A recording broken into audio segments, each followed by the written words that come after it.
go. I'm William Branton. Here is my speaking outline. And here is my diagram.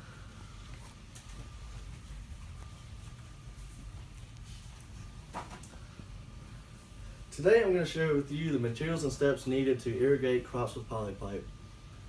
Every summer that I've been working on the farm with my family.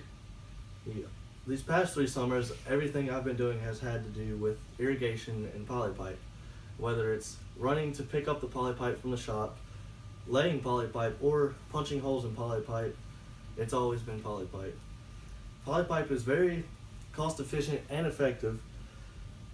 My family has used that for much longer than my father has even been farming, and he's been farming his entire life.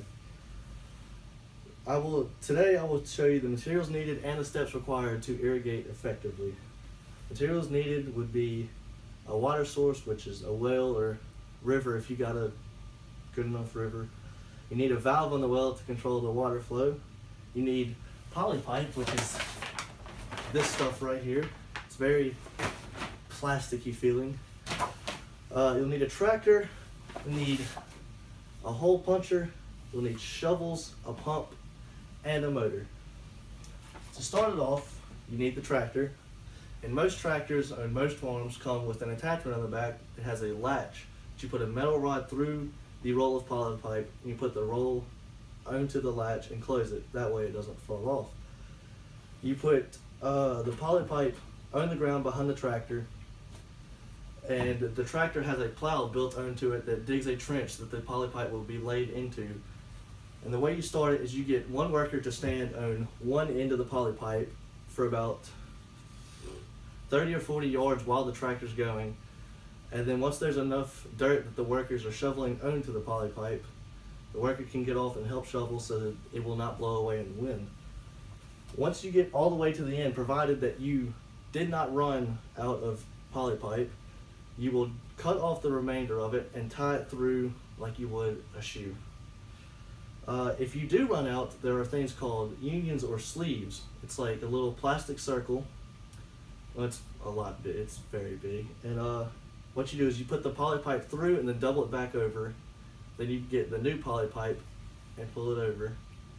And you get a metal strap that's like a zip tie, and you tighten it up so no water will leak through.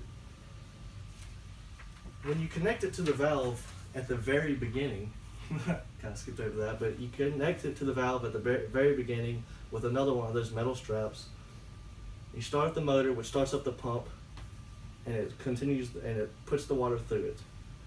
What you do then is you wait for the polypipe to get like halfway filled up to the top. It expands a lot, but once you think it's about halfway full, you walk through the polypipe and you get this, and you bring it, you walk beside it, and every hole or every other hole, depending on what crop it is, you come by and you just give it a nice little, like, not too hard because it will burst the pipe.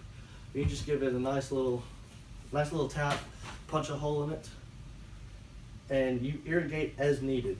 Now this diagram that I've drawn up, because it's a little hard to explain, shows if you have like a semicircle field, you put the small holes at the ends where it's not as long, the big holes in the middle so more water can go through. Then there's the triangle shape, small, medium, big holes. And if you're lucky enough to have a field shaped like a square, you just do the same hole size throughout depending on the crop. And in review, you need polypipe, hole puncher, valve, motor, pump, tractor, shovels, and workers. Steps is you get the polypipe put on the tractor, walk the polypipe down, connect everything up, walk by it, and punch holes in it. Your crops are watered. This is a very effective technique. It helps any farms like starting out, even like biggest farms in the country use basically nothing but polypipe, and sometimes they use pivots.